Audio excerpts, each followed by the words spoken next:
Hey, welcome to Good Mom, Bad Mom podcast. This is Danielle, aka the Bad Mom. And this is Jennifer, aka the Good Mom. Today, we're going to be talking about dating as a mom, the good, the bad, and the ugly. Yeah. Let's get into it. If you are just tuning in, I am the bad mom because I'm divorced and not scandalous. And Jennifer is not. She is married. So dating looks very different between the two of us. As in, I'm not. Just to be clear. Well, you do. No, you date your husband. I mean, like we date. Yeah, I'm just not dating other for his mom who's listening. Yeah. Okay, so we're just going to dive into this. How dating changes once you're a mom. I would say too, I mean, like, do you want to kind of do a two-part of it, like being a mom, but also like, you know, sometimes there's that situation where you never got married, where in your situation you've been married for 20 years and kind of have this established routine and comfort level with somebody, and now have to start dating again. Yeah, which is a nightmare, by the way. Like, not fun. Wholeheartedly. It's awful. And Jennifer can say that it's a nightmare because she's going through this. I am watching it like it's a horror movie. Yeah, it's a train wreck. I want to look away. Yeah, it's awful. It's awful. I don't mean that in a bad way, as in like your life is awful right now, but I mean it in a like there's been some challenges that you're like, there's been some major challenges. Where both of us looked at each other and were like, how is this a thing?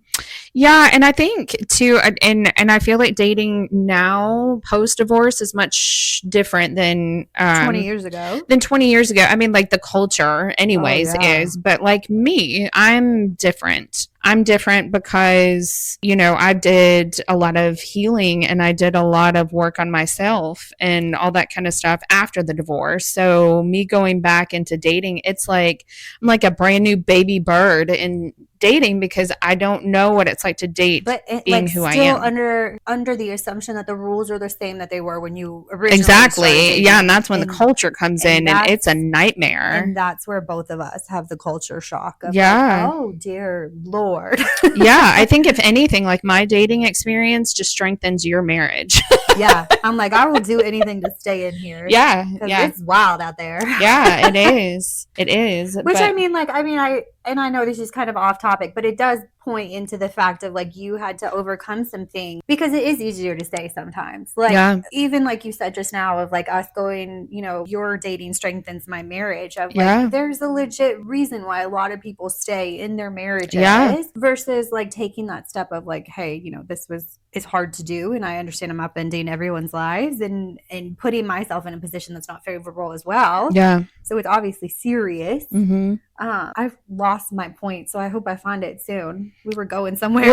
Well, you were saying about like how me going through the dating experience and keeping you abreast of it. Like I'm hoping that strengthens your marriage. Oh yeah, and then just like on the other side of it, like too, people are staying when they should leave because of how scary it is out there in the culture now. And like there's got to be that fine line of like there are good people out there, there are good men, there are good women. Mm-hmm. They're just far and few between lately. Yeah, I mean they are and I think that's just like you were saying, the culture is that mentality of very selfish, very like me. Yeah, and well, I wanted to, or I needed this, or I wanted that, or you know what I mean? Yeah. Like, well, and it's hard for me too because, and one thing that I actually noticed, and I don't know if any other single moms notice, like after being, you know, married and then divorced, is because I became so much more self-aware. So I noticed I have a type. I have also noticed that type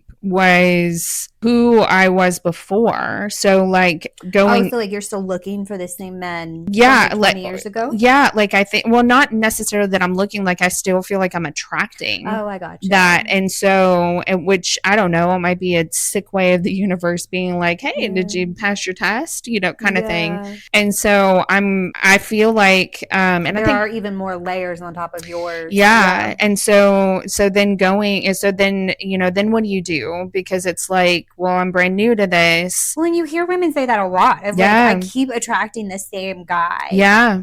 And then what do I do? What in me? Well, and I'm, I mean, of course, spiritual and, all the things, and I don't mind digging deep and doing shadow work and all that. And so for me, it's more of what's in me that's projecting from these people. Like, these people are around me because there's something about me that I need to fix. Like, not because what they're doing is my fault, but if you're not having that, like, so then why something is keeping you there. Why am I still attracting, these certain, aspects and things like that? And so then it's like a continuation of self-work, and it's exhausting. It's exhausting. Like, because then it's hey, is this a red flag, quote unquote? Or is this me needing to overcome something about myself? Or is this actually really detrimental and not healthy? Or am I the red flag?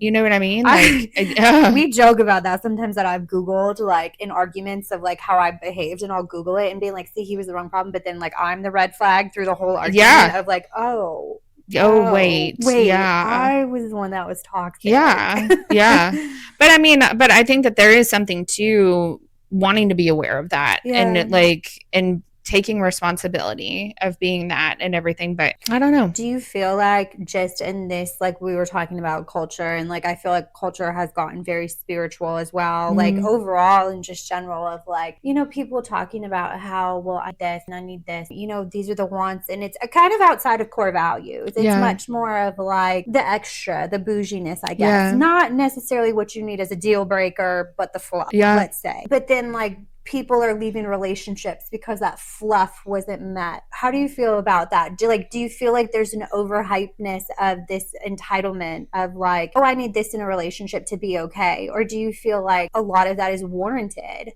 I don't know. I don't know if I asked that question right. I don't know. I don't necessarily look at it that way. I mean, I see what you're saying. I just, and I can see other people, but that's just not how I go about it. And how I go about it now is because, like, for me, and again, for spiritual girlies, you'll know what I'm talking about. But, like, I am dying to be in my feminine energy. Like, I am dying because, before, or when I was married, I was in my masculine energy. I mean, just because I was going, I was pushing, like, and all this kind of stuff. I was pushing my family. I was, pushing work and all those kind of things. And, like, now you were in a very, like, driven field as well. And now I've kind of found that balance, which it's very hard to find that balance as a single mom, because that's even more work, because you do have to be in, really have that solid masculine energy, but then really have that solid feminine energy, which is very hard. And then you introduce dating, which is introducing a counterpart to that dynamic that you're trying to fix in yourself. And I guess, like, it's challenging. Well, and I guess too, kind of where I was going with the fluff stuff of, like, I have the opportunity to see your view up close, right? But then I'm also watching the world, like TikTok and all the little girls that are dating out there and stuff like that, and just kind of watching their mannerisms and what they're putting up with and what they're not putting up with, compared to kind of how we operate and that mentality. And some of them are just like, oh, well, he didn't pay for this date, then I'm out. And, like, you and I are kind of raised in that, like, I'm down to be 50-50. I don't have to be feminine all the time. Now, it's like, this is everything and whatever. But, like, when James and I got together, I made more money than him. Right. And, like, that was never a conversation. Like, I definitely think that, like, once he got his degree and we were kind of a little more matched, I definitely noticed that it probably affected him more than he let on, because he was very open with that. But, like, this idea of, like, going into partnerships and the man has to kind of just be everything. And I don't mean that in a way of, like, hey, I 100%, like, if you're the man, you're the provider, you're, whatever it is. But, like, where's that balance of, like, because you're talking about masculine, feminine, like, are you in agreement with, like, these girls where it's like, no, I want to 100% be soft all the time, like, I don't want to have to think about anything? Or are you kind of in that mentality where, like, we grew up of, like, I'm down if you're ride or die, like, all, or are you kind of, like, done with that thought process just based on, like, maturity of, like, if I'm dating someone in their 40s, they should have their life together?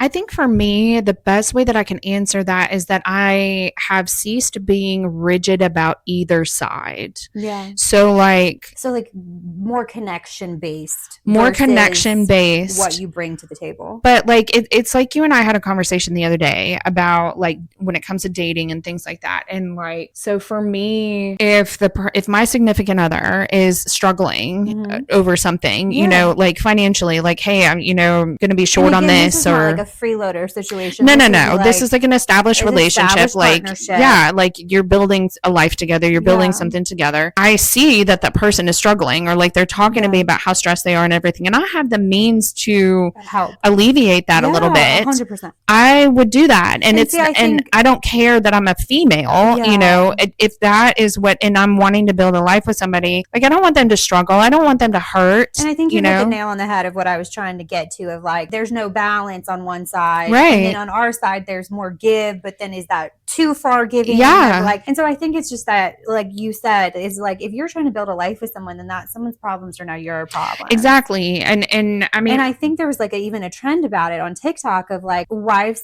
jokingly saying they couldn't pay the mortgage 1 month, and the husband's did you see that trend? Yeah. Of like the husband being like, or like, you know, whatever their reaction was in that sense of like, if you're, and again, like if this is not a first date situation, but if you're in a, like, what would you say, like 3 months, 4 months? Like, I mean, I'm quick to be like, we're in it. Like, I mean, I think that like if you have fallen in love with the person, like, and that's reciprocal, and like that's a connection, you know, that you're having, or that you've actually sat down, had the conversation of, hey, like we're committed and we're going to be building this life together. Like, I think at that point, it's like, you're also like, to me, my point is I agree to that. I'm agreeing to take you on as well. And that means all of you. That means all of like what's going on, you know, kind of thing. I feel that social media and just what the culture is right now, that some men already have their hand, you know, backing up against the wall, their hands up, like, oh my God, you know, no, I'm not going to help, you know, because they're going to take advantage of me, and and all this kind of stuff. And so there is a huge imbalance. And so like that, of like the gold digger mentality. Or, you know, oh, I want to be taken care of and all that kind of stuff. And then it's like weeding through that it's like, I don't want to take care of my person more than he's taking care of me, you know? And so if that's not reciprocal, and then it's a freeloader situation. And I mean, especially too, you want to leave when it gets hard. Like, I'm out, man. Like that's fine. Like that. Well, and I think too of like that mentality that you have as well, of like, just because you're not for me doesn't mean like you're not a good person. Yeah, it doesn't mean that you're not for the world. Doesn't and like, you know, like no, up and down 6 ways to Sunday. No, or be hateful or nasty. Like, no, you're just not for me. And also too, if someone, like the way that I look at it is, somebody goes out is like not with you anymore. Like, yeah, it sucks, but at the same time, I am a firm believer of nothing that's meant for me is going to miss me. And so I think having that mindset has kind of helped in the brutal dating. Well, yeah, because I mean, like, that we have now. Your idea, like even now, just thinking about my relationship with James, of like, just like you want them to like you. Like your natural response is like, oh, I want to do things that make you happy, please you. And that is like the feminine energy. Yeah. But then like, you know, you get too caught up in it, and then you're just like, oh shoot, like I'm now being taken advantage of, and I didn't even like realize it happening. And now, I mean, there are some men out there that like, that's a flex for them to like throw money around, like, hey, I'm going to take care of you, and I'm going to do this, that, and the other, and all this kind of stuff. And then that breeds the woman that not all, but that breeds an energy that is very, from what I've seen, is very strong in our culture right now, of the women that are like, I'm not paying for shit. I'm not doing shit. You're supposed to. You're supposed to be this. You're supposed to be that. But I think that the part that they're missing is like another thing that's out there, where it's like, when you're good to a good woman, you know, you like, I think it was like, you buy her a house, she's going to make it into a home. You know, you know, give her drama, she's going to make more drama. Right. She's going to multiply what you give her. Yeah, exactly. And I think that is the missing piece, though. And missing on both sides. I don't just mean male, female. I just mean on both sides. So then you have a male that is ready to step up and be that. But then you have a woman that just wants to take and take and take and take. And then you also have this like the things that I would say that affect me from like a marriage perspective, of like, because I don't feel like I'm missing out on dating, but you're not. Where it comes in is like that passion, that, you know, that extra of like, oh, it's new, it's fresh, and it's exciting. Yeah. And like having that type of thing too, of like, you're much more like we talked about this, of like, you know how to be a wife, you don't know how to be a girlfriend. Yeah, that's the like, thing. The new exciting is actually really stressful because you've just been used to like comfortable. Yeah. Where do we get to the comfortable? How do we skip this? Like, what's your favorite color? Yeah, I don't care what your favorite color is. It does nothing for me. Dreams and like what are we going to build together? Like what could I build with you? If it's nothing, I don't want to waste my time with you, you know. And that's fine. And like you're dealing too, which is surprising, with all of these people that are like, well, no, like I'm a good guy. And it's like, I'm not saying you're not a good guy. I just don't need to waste my time with you. Yeah, I'm not. I'm like, just saying you come back. You might not be the guy for me. I'm not saying that you're a bad person or like that you're not good enough or anything. I'm for you too, just from like a security level of being confident enough to be like, actually, no, thank you, thanks, but no. Yeah, and then I have the there's somebody else and and I'm like, what is going on in your life? Like, and so it's frustrating. And but so how do you and James keep it to where like it's still fresh? It's still like you're still the one I run to. That was beautiful. That was so good. I honestly, and you're gonna laugh at me, but I genuinely think it saved us a couple times. I'm gonna say multiple things. One, I have a bunch of different personalities. Two, I think him being in the military has saved us, because anytime we kind of get to a rough patch or where I'm like, I can't do this anymore mentally, he's gone for 6 months. And then when people are gone for 6 months, you're like, the fights become smaller because you're like, oh, I actually miss you. I don't want to argue with you about this when I only have 30 minutes for you. Yeah. Like, I don't want to argue about this if I only get an hour to talk to you once a day. Yeah. And so then that like changes your perspective of like, hey, what actually matters? Yeah. And then like one of the things that save us is like I think we talk about this, is like both of us try. Yeah. So like if you come to me with something that I've done to you, or like I'm gonna try, I'm gonna make a valiant effort to fix it. But then like aside from that, I'm just like he likes to spoil me and I like to be spoiled. So I mean, there's that. There's that. But I mean, as far as passion, I think it gets to a point, and I think you would agree with this, even with your ex-husband, like one of the harder things about the divorce was you lost your best friend. Yeah, I lost my best friend, and then I think too, he ended up dating pretty quick. Yeah, and that was really hard. That was a shot to my confidence, like body major. And that unraveled me. And that's hard too, because it's like the man not broke your body, but the man that put the babies in you to appreciate the body that you now have is no longer the one getting to view it. So then that's hard mentally, because you're like, he's used to all of this. He saw it change. He saw it happen. So how do you deal with that in dating now? Like, are you just like, I'm just the baddest bee ever, and I'm just going to take that mentality with me, or do you like struggle with it? I'll be honest, I'm going through something that is kind of challenging that. And so I feel like it's giving me the opportunity to really solidify how I feel about that, because I did a lot of inner work when it came to that. I fixed some things about me. Yeah. And I feel like you have always stayed on the more like, because I am always very insecure about my looks, how I feel. And you've always been very, like, that's one thing you've stayed steady on. Yeah. Of like, no, I'm pretty attractive and I know it.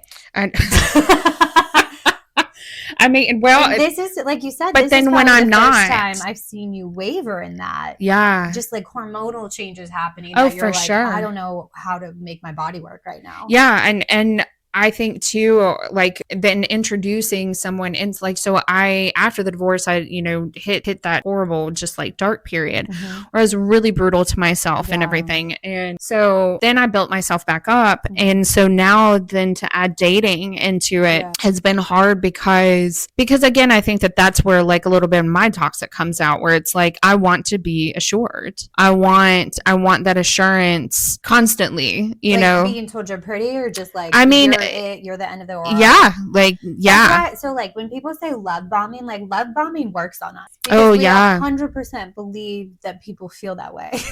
I will say that I do have discernment in it. Like I can tell when it's genuine, like fake it, yeah, or when they're like, okay, this is a chore for me to do, kind of thing, But I've got, even still, I'll agree with it. Yeah, oh yeah, for sure. But like I don't know, and so I've gotten to where now, like a guy I was seeing doesn't like when I wear makeup, and like I love makeup. Makeup is life for me. Like that's my thing.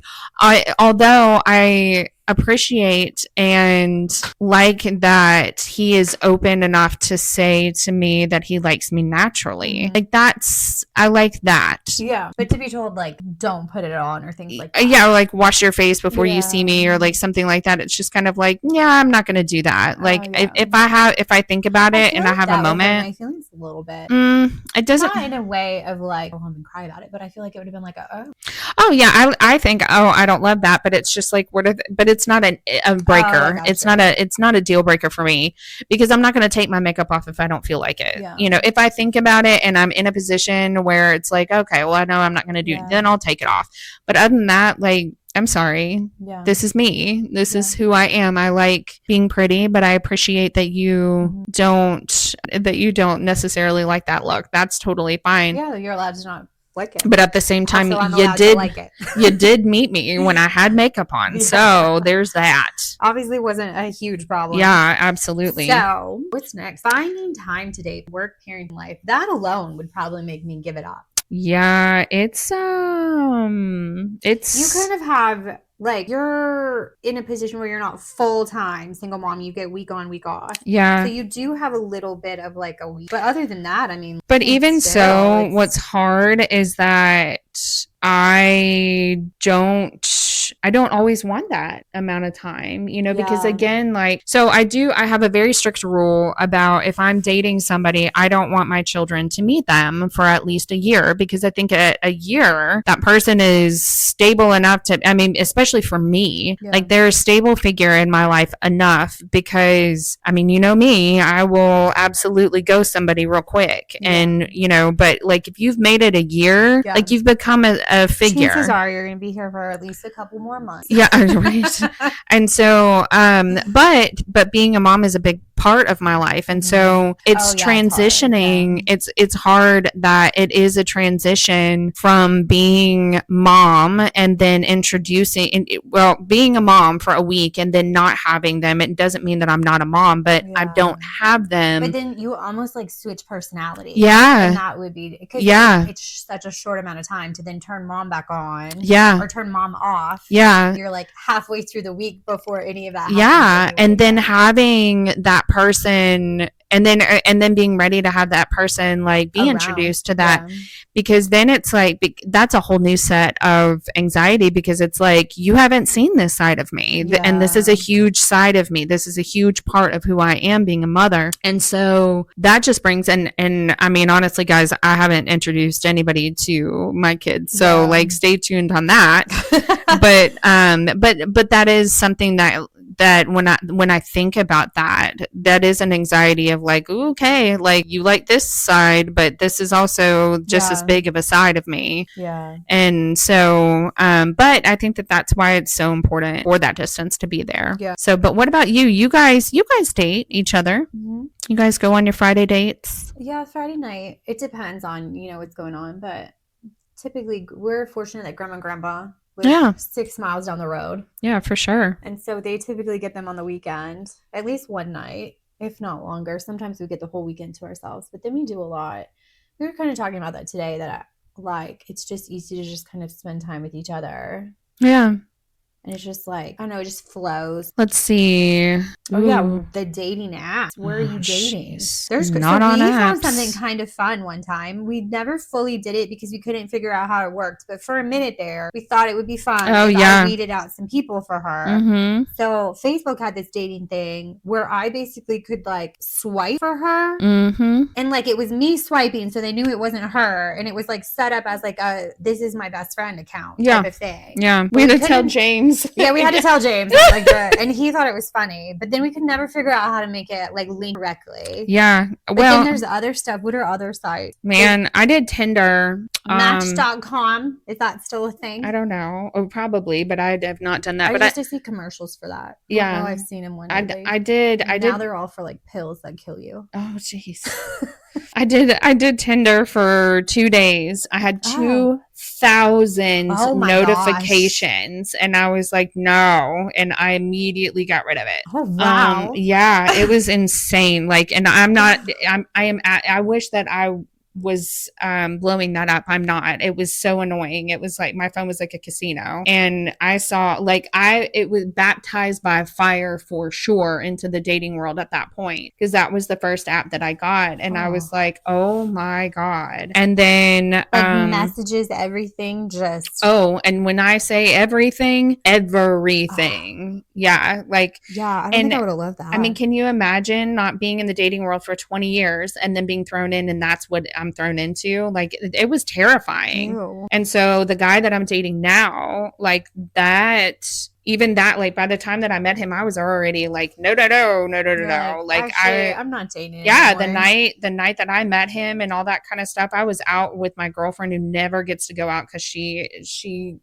her baby daddy's a POS. And so it was just one night that I wasn't supposed to be out. I wasn't supposed to be doing anything. And I met him, and I mean, of course. So yes, I fall into that. Like, if you stop looking, and then they'll find it. Yeah. But I mean, stay tuned if that is a good blessing. But I feel like that leads us right into red flags. Yeah. You have them? You seen them? That's the thing. Red flags are so different now.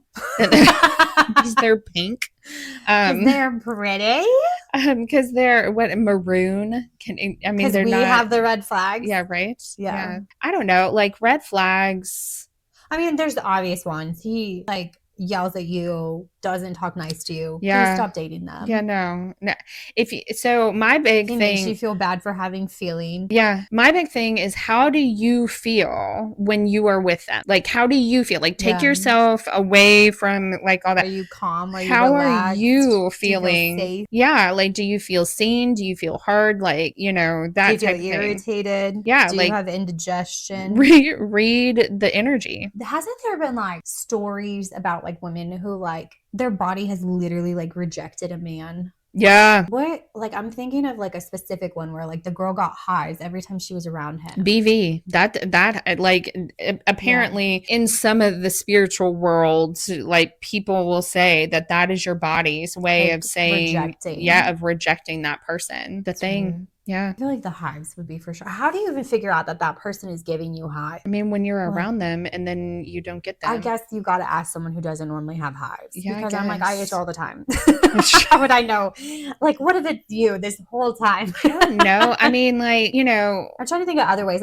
Anxiety, obviously. If your chest hurts around the person all the time, or you're just uncomfortable, kind of fidgety. I smell pepper. You smell pepper? Yeah. With a man that will approach me, and he is black pepper. Yeah, and he's not good. I don't know. I don't understand it. It's interesting. I know.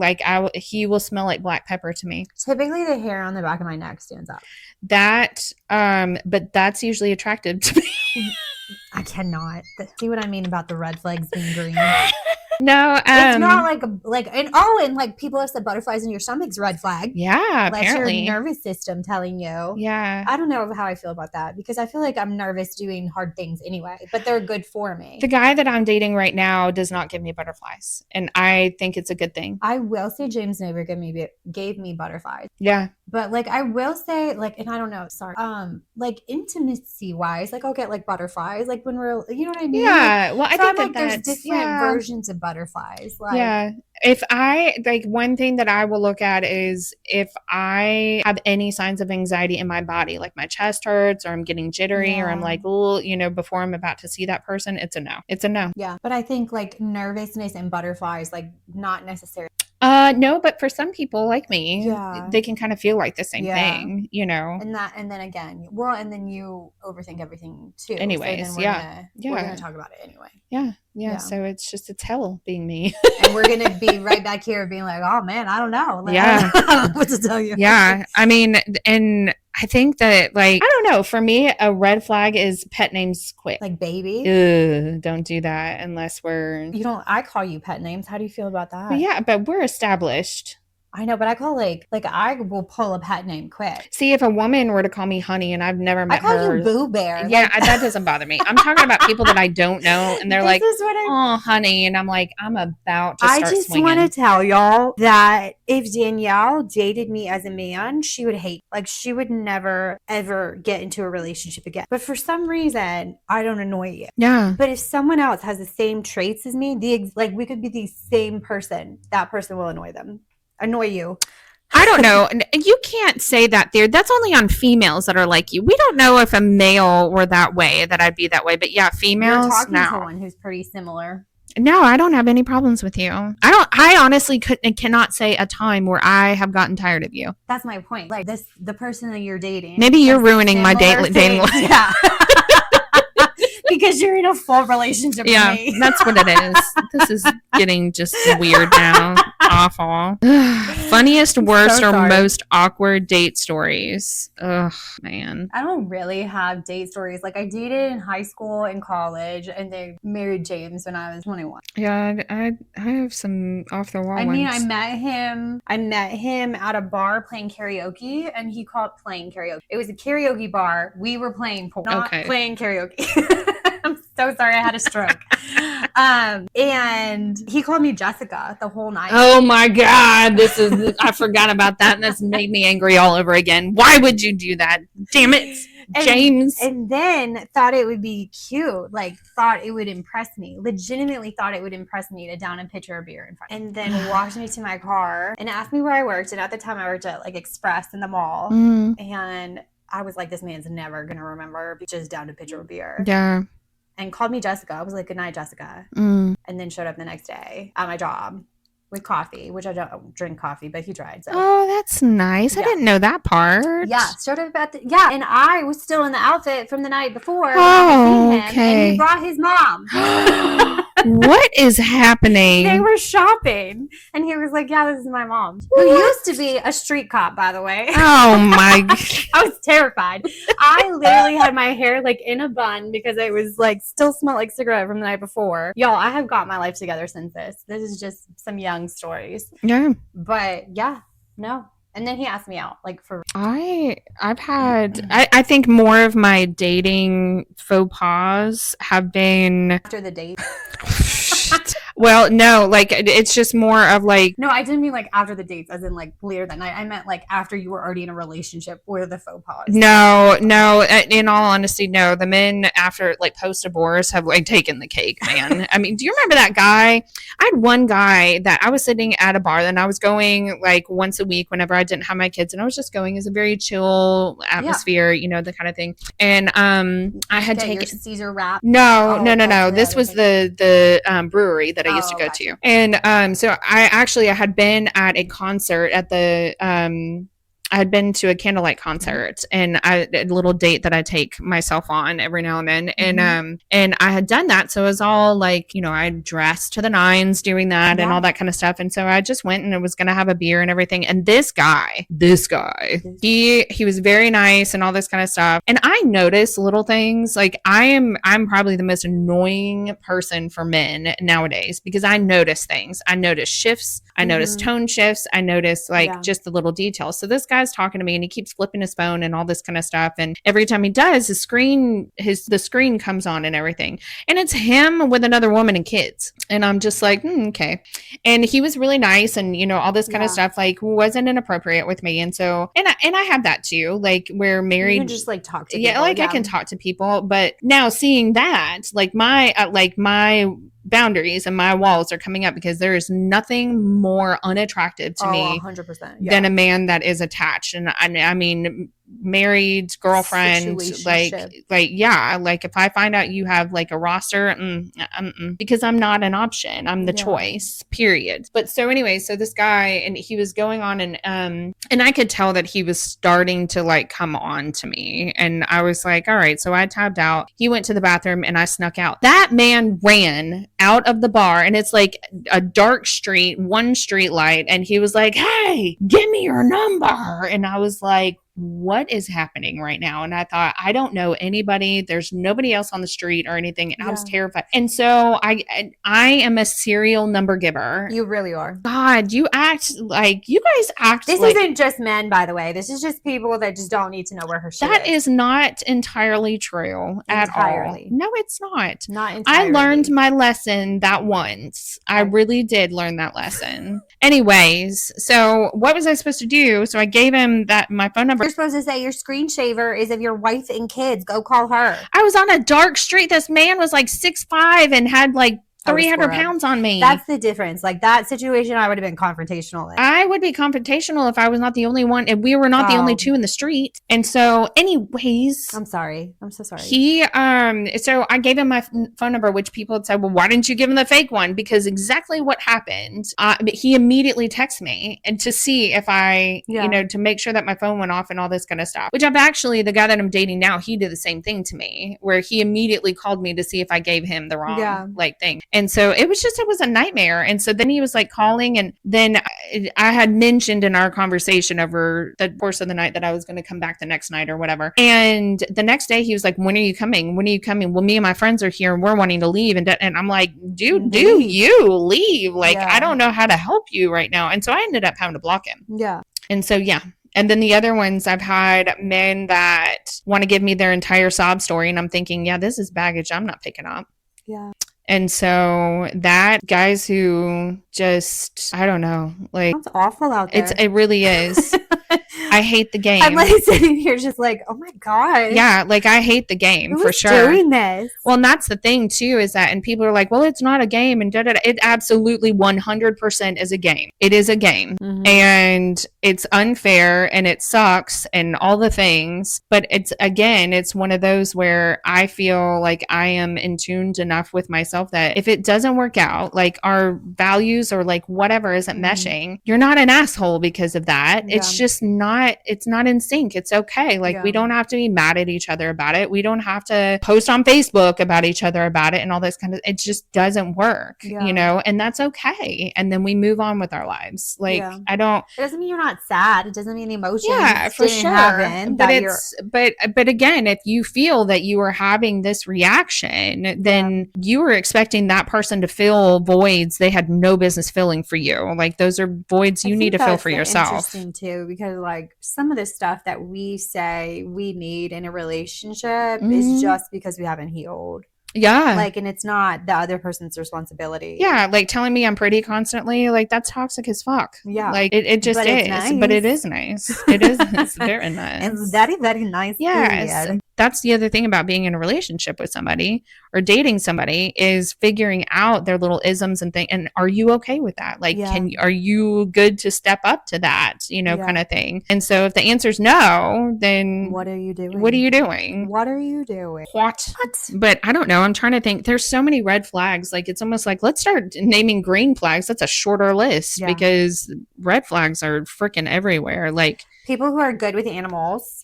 Yeah, people that are like where your animals like them. Your animals will tell you. Yeah, for sure. If someone's not a good person. He keeps his phone like face down. Yeah, that's a red flag. If he has two phones. If he has two phones and you don't know about them. Yeah. Or what? Oh my God. What is. If he has two phones or two chains. My God.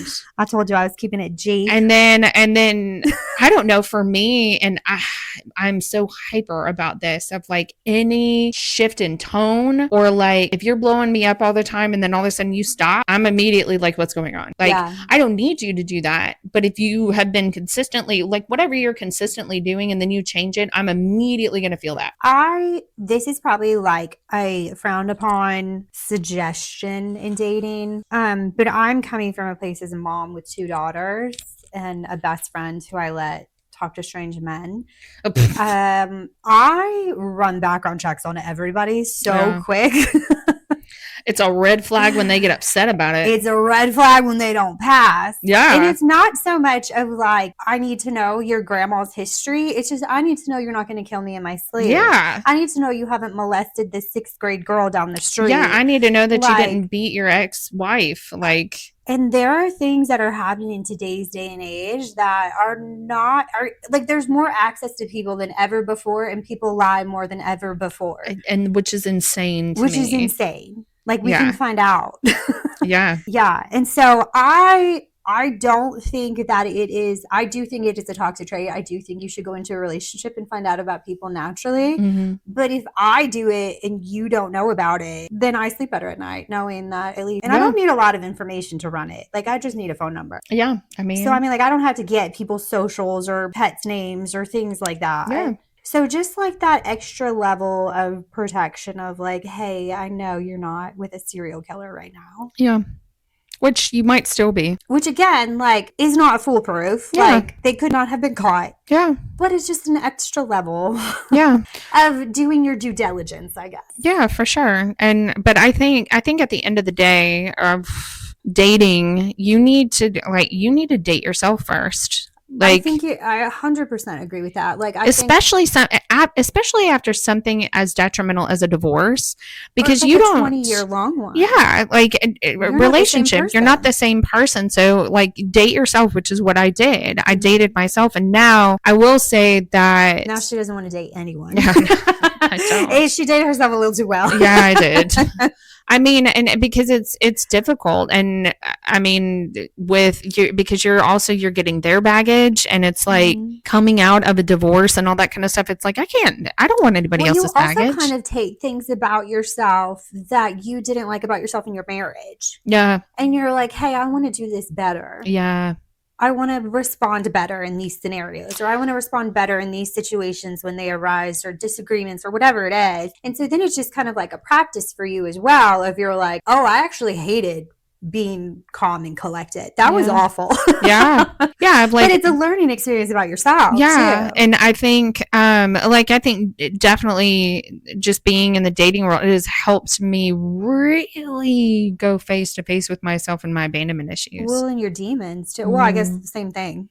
Yeah, the relationship that I'm in right now has literally taken me inside out. And like, I went into it like, oh, I'm good. I am absolutely solid, and my Yeah. It's very obvious that there is a specific purpose for this relationship, because I've learned, because even though if it doesn't work out, I can tell you right now, there's so much that I learned and love about myself in this whole entire situation, that I can, like, if God forbid it doesn't work out, but you can take it with you. But I can take it with me, and I know at the end of the day, I'm going to be all right. I had a therapist tell me one time, because I kept saying things that I needed James to do for me, or I needed this from him, or whatever. And she said this phrase to me that kind of like put it into perspective to help me figure out if it was a me issue or if it was something that I wasn't going to need met from him. And it was, you don't need anything but air and food. You want those things, but you don't need those things. And so sometimes it kind of puts it into perspective for me of like, hey, am I just being like a brat right now? Right. Like, am I just needed something from myself that I'm not giving myself, but I need to take it out on somebody because I'm, what does it say when you're like pushing out, like I'm externally dealing with my emotions versus internally dealing with them. But sometimes it's like that. It's much more of a, like, we use the phrase we need very flippantly. Yes. And it's like, no, you want that. Yeah.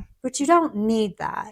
And so kind of putting it into perspective of like, hey, is this actually a deal breaker? Or is this just me being not necessarily a brat? Because like, obviously you want to be taken care of. It's nice to have flowers. It's nice to be spoiled. Like, right. But those are all wants at the end of the day. You will not die without getting flowers. Exactly. You will not die without your nails being paid for, or whatever it is. But it's kind of those give and take of like, hey, this is who I'm willing to compromise this with, because I like this about them so much better than I need that, or whatever it is. But then also, and the putting that on a partner as well, though, of like, it's a lot of pressure. Well, and if they're not going to meet it, you being able to recognize, hey, I might really like this person and all this kind of stuff, but they're not meeting. Yeah, this one is a deal breaker. Like, you're not meeting where I need you to meet me, and it's hard. Like, that's a really hard thing to grasp. But you told me something one time of like, or maybe it was like a podcast you sent me or something along the lines of like, hey, someone could be loving you 100%, but it's not your 100%. Right. And that's okay. Yeah. But they're giving you everything they've got. And is that enough? Is that enough? Yeah. And it's kind of that same kind of concept that I talked about with you, like about James and I. It's like both of us try. Yeah. And like, even though, hey, I might not be hitting it perfect, I may not be meeting this need for you perfect, but I'll go out of my way to try. Yeah. I'll go out of my way to like make an effort. And then is that enough? Yeah. And then like, do we come back to the drawing board, or then what's the conversation look like? Yeah. But I think too, just like not taking things so personal, like because something bothers you, how I did something bothered you. Yeah. Instead of being like, well, no, I didn't. Like, no, how I did something bothered you.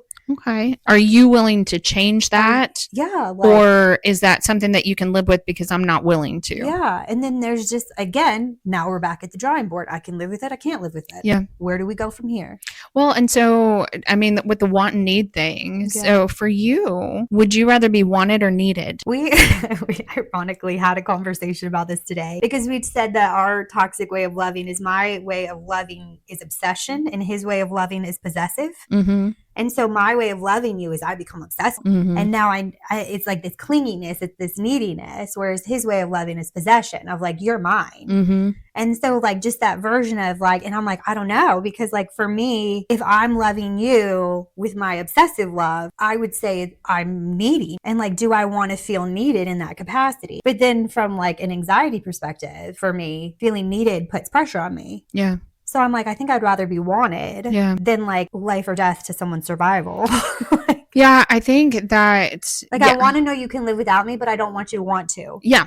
Yeah. Yeah. I agree with that. But I think like for me, and maybe that's another thing too with this whole culture that we have now of like the man's supposed to provide everything and do everything and all this, and women are just supposed to receive. Yeah. And then it's, I think too, where I think that some men and their ego kind of take over to where it's like they want to corner you to where you feel like you need them. Yeah. And I don't want to be with a man that... Yeah. And we've talked about that too, of like what you just said about a man providing for me, and I just like show up in, you know, like summer dresses and, you know, peach pies. I'd have like, a hard time doing that to me. That sounds awful. Yeah. So I think it just depends on what you want out of life too, of like, hey, for some of you that's going to be a dream. For the rest of you, that's going to be a nightmare. Like, you know what I mean? Like, I want a partner. I want somebody that I can share with. Like, when I'm low, you boost me. And vice versa. Right. And if I can't, you know, if I can't provide, then you provide for me, and then vice versa. Like, you know, and it be a shared thing in that way too. For me though, and I think just yet again just goes back to upbringings too. Like for me, I've always had provision. Yeah. And so that's not a stress for me. I know it's just going to show up. So I'm happy to sit here and look cute and make pies and biscuits for you. Yeah. Whereas for you, you fought for provision your whole life. Yeah. And I continue to. And so you're like, I can't depend on anybody else because it's just me. So I'm not going to depend. Because that's now become a control thing for you as well. Yeah. And so a man that can't partner with you or see your worth in the partnership is a big turnoff for you. Whereas I'm happy to sit here and look pretty and be arm candy. Yeah. And I can't do it. And you know what I mean? Like, it's just this, it's the different mentality, which like my husband doesn't want me to be arm candy. So I think that's one of the things too, of like, he's allowing me to just figure it out. He's like, I don't know who she is today. Good luck, everyone. Like, you know what I mean? Like, it was said in your vows too. That he loves all my personalities. Yeah. So I mean, like, he knew what he was getting into. Yeah.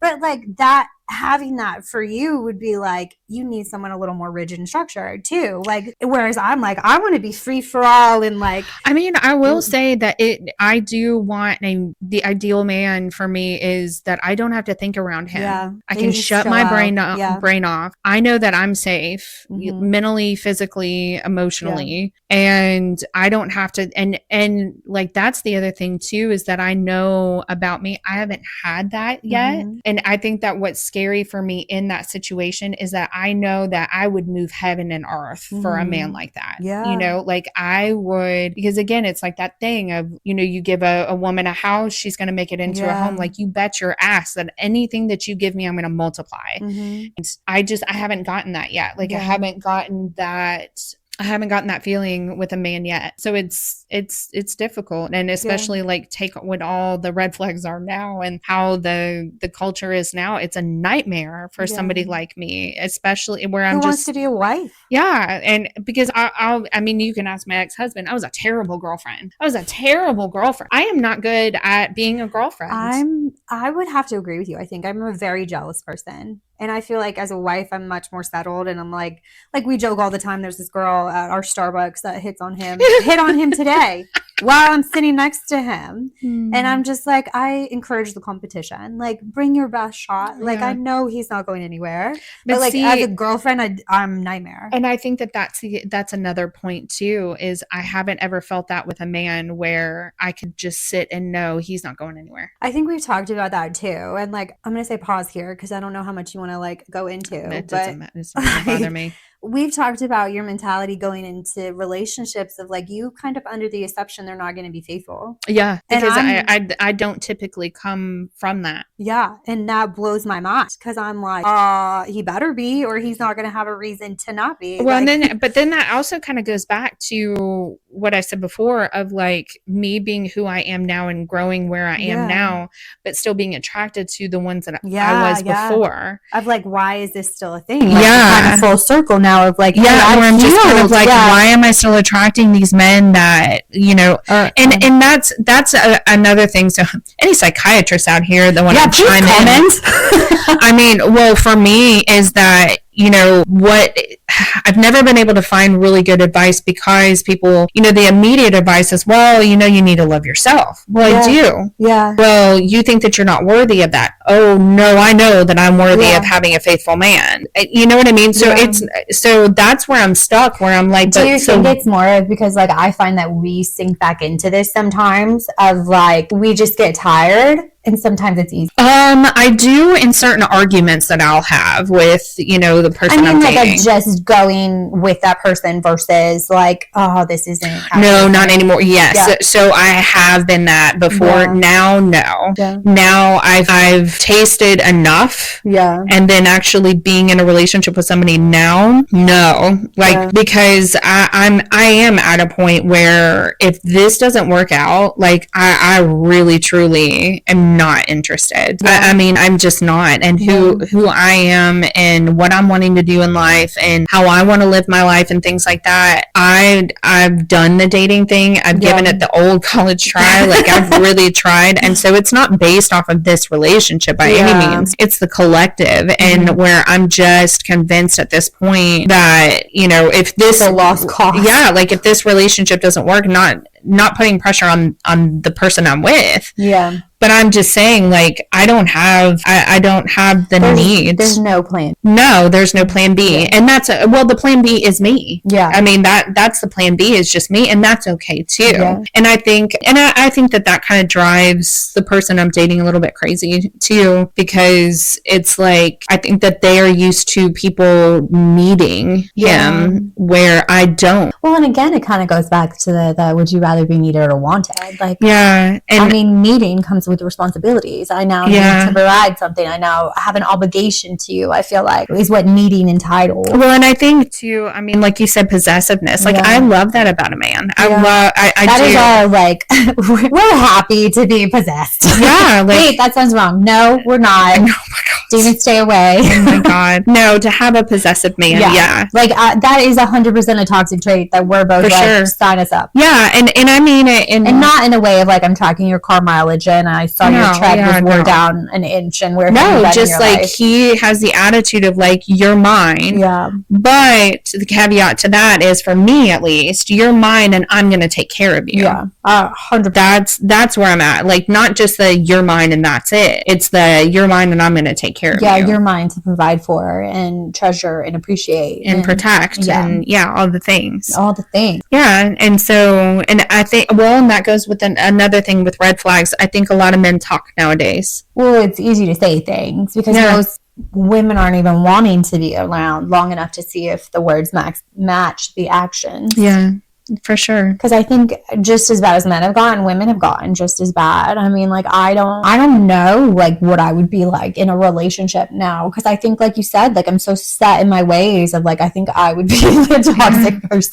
I mean, I can at least say that I'm open to share my life with someone, but I want that person to I mean, they have to be a certain person, like they have to be a certain kind. Yeah, I don't know. Yeah, it's just so. As per usual, we have no answers, but lots more questions and opinions. Yeah, for sure. Yeah. I mean, dating's hard. Being in a relationship's hard, and I think that's what frustrates me with the culture today is that, like, the ick mentality or whatever. Like, yeah, there are things that are icks, and there are things, but like, I think I saw something on TikTok that one girl ghosted a guy because he wore flip-flops, and I'm just like, we're picking things. We're just doing too much in some things. I agree. Like, be kind to people. Love one another. Like, the old saying of, like, treat yourself how you want to be treated. Like, that's the definition of a relationship. If you don't want to be cheated on, don't cheat on people. Yeah.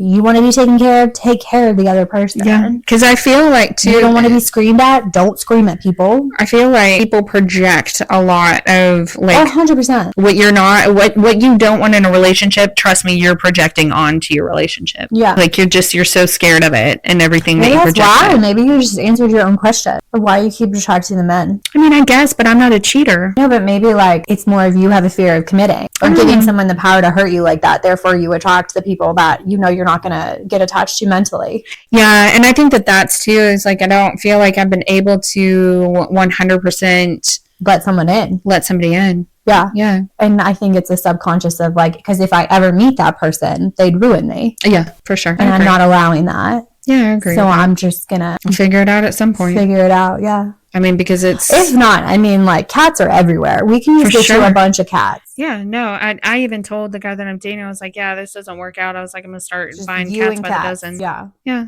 And I'm okay with that. And, like, because usually that sounds... They're so fun. Well, usually people are just like, oh my God, it's so sad. Yeah, well, it is sad to a point. I mean, because it's also sad to keep staying in places where you don't feel good, or you feel hurt, or mistreated. And I am an absolute romantic at heart, and like, I do better when I am loved properly. Am loved properly, for sure. And so if that means it's going to be my job only, okay, we'll do that. I mean, it sucks, but it's not at the end of the world. It doesn't mean that I'm not going to have a good life. It doesn't mean that I'm not, good enough, or that my worth and, like, all of it. It's not anything like that. It's is what it is. Happens. Yeah. Well, I don't think we have. If you're out there dealing with the same thing, I'm sure you guys could message Danielle and get some. You could compare horror stories or just laugh. Jesus. Some good ones. Yeah, I've got some good ones for sure. All right. Well, as always, we enjoyed our time with you, and we'll see you next week. Let us know if you have any topics you want to hear about. Yeah. We'd love to hear it. Like and subscribe. Bye. Bye.